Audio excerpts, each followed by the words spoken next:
Hey, bon vendredi tout le monde, j'espère que vous allez bien à la maison. Moi ça va bien, ça va bien.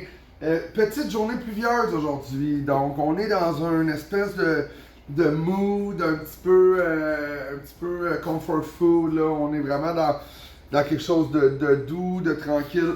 Non, c'est pas vrai, c'était juste une façon de parler parce qu'aujourd'hui on va vous faire chapon à la bière, au barbecue, donc gros poulet de la ferme, voltigeur, épices SJB, bière Trou du Diable, la McTavish. Sincèrement, moi, elle me plaît vraiment beaucoup dans ce style de recette-là. On commence tout de suite dans le fond parce que je vois mes poulets au barbecue. Puis le chapon, un petit peu plus gros, un petit peu plus de temps.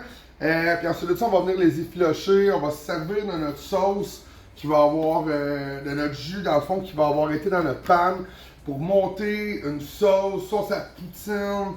On va aller vers une poutine, poulet effiloché, une petite mayo épicée, oignon vert. Donc sincèrement, on va avoir beaucoup de plaisir cette semaine, encore une fois. Donc on commence, on vient le sortir de son emballage. Vraiment, le très très beau produit, le gros poulet. Vous avez dans le fond, là, grosso modo, la même quantité d'os pour clairement plus de protéines dessus, donc beaucoup plus de résultats de matière. Vraiment intéressant, super juteux. Donc vraiment, là, on a quelque chose entre les mains, encore une fois, avec la compagnie Voltigeur. Donc, Mister, vraiment, là, comme on vous disait, regardez-moi la taille de ces poitrines-là. C'est vraiment superbe, on peut nourrir beaucoup de gens avec ça, donc aucun coup, aucun abat à l'intérieur, toujours vérifié. Des fois, ça peut être volontaire ou un oubli, dans le fond. Donc, on commence. On va commencer par assaisonner avec le rub. Moi, je vais prendre le SJB tout usage. Ça pourrait être aussi épices magiques, ça pourrait être le maître fumeur, ça pourrait être les rubs sombrero, ou même enrobage original de What the Park. Il n'y a vraiment pas de problème avec ça. Allez-y avec vos favoris. Ça aurait pu être fait la veille. Moi, aujourd'hui, dans le fond, je fais ma capsule toute la même journée. Par contre, vous auriez pu faire ça la veille pour que vraiment l'épice puisse rentrer dans la viande. Il n'y a pas de problème non plus de le faire sur le coup. Si vous partez à l'épicerie, vous dites « Ah, qu'est-ce qu'on mange ce soir? » Finalement, vous décidez que c'est ça. Ben, ça va le faire aussi, là, il n'y a pas de problème. Donc, on a nos gros poulets qui ont été assaisonnés. Ce qu'on va faire, dans le fond, c'est que je vais aller mettre une panne au niveau du barbecue sur la grille. Je vais venir mettre mes canettes de bière, dans le fond, par le cul du poulet, dans le fond. Donc, on va venir, dans le fond, littéralement, rentrer la canette par là. On va venir asseoir le poulet. Moi, personnellement, j'aime bien le faire dans une panne, comme je l'ai dit tantôt, pour récupérer les jus, les sucres qui vont se faire là-dedans. Il y en a qui vont le faire directement sur la grille. Aucun problème non plus avec ça. Par contre, comme j'ai dit, on va perdre ce petit côté-là qu'on va pouvoir se servir par la suite pour faire la sauce. On va mettre ça au barbecue avec les canettes. On start ça. Je vais y aller avec une température à peu près de 375 à 400 degrés. On va y faire quand même bien doré.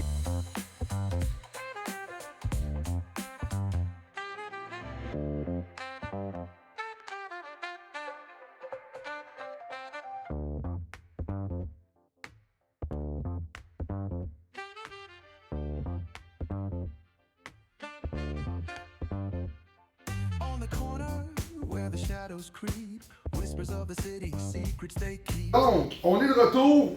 Hey, regardez-moi ça, là. T'sais, sincèrement, c'est super. Vraiment, ça sent super bon, super juteux. Ça arrête pas, dans le fond, j'ai suivi depuis tantôt parce que je les ai retirés pour à peu près 5-10 minutes. C'est juteux, juteux, juteux. Ça n'a vraiment pas de bon sens. Je vous ai évité un petit peu les détails là, pour ça, mais tu sais, patates dans l'huile ou au four, donc frit, fromage en grains. Moi, j'ai pris de la compagnie Roy. Merci à la compagnie Roy, dans le fond, pour le prix incroyable qu'ils m'ont autorisé là-dessus. Par Boucherie Léon Desrosiers, toujours disponible. J'apprécie beaucoup, mon ami. J'apprécie énormément. Donc, je vais garder les ailes, dans le fond, soit comme topping là, pour la poutine. J'ai monté ma poutine, j'ai mis ma sauce. Donc, viande blanche ou viande brune, ça dépend toujours des invités. Donc, je vais venir là me chercher une belle partie. Donc, ce que j'ai fait avec ma sauce, vous l'avez vu sur mon teaser, là, je suis vraiment pas allé... c'est pas que j'ai voulu aller vers la facilité, j'ai voulu que vous compreniez que même avec des choses que vous pouvez avoir à l'épicerie, pas toujours obligé là, de se monter une sauce au demi-niveau, avec réduction, avec... J'ai pris 2 enveloppes de sauce barbecue, une enveloppe de sauce barbecue Saint-Hubert, 2 enveloppes de sauce à poutine. Par contre, le jus que j'avais dans ma panne, je suis venu l'incorporer avec un peu de bière. Donc là, vraiment, on a quelque chose de super intéressant au niveau du goût. Donc, on va venir mettre le poulet chapon à la bière sur le dessus, comme ça ici. Simplement venir, je me suis fait une mayo un petit peu épicée. Donc, 2 tiers de tasse de mayonnaise allemande, 1 tiers de tasse de sauce SJB Caroline du Sud et je vous dirais 3 cuillères à soupe de sauce Sriracha de la compagnie Vitale. Donc je vais venir mettre ça sur le topping, sur le poulet, comme ça ici. Un petit peu d'oignon vert. Vous avez poutine, poulet, chapon à la bière, voltigeur, avec mayo épicé. C'est vraiment superbe. Je vous souhaite une belle fin de semaine à mon nom personnel, au nom de Lillebec. On vous souhaite de pouvoir aller voir vos artisans, d'aller discuter avec eux. Il y a plein de beaux spécials qui arrivent pour la fête des mères. Et surtout, le plus important, n'oublions pas, mangeons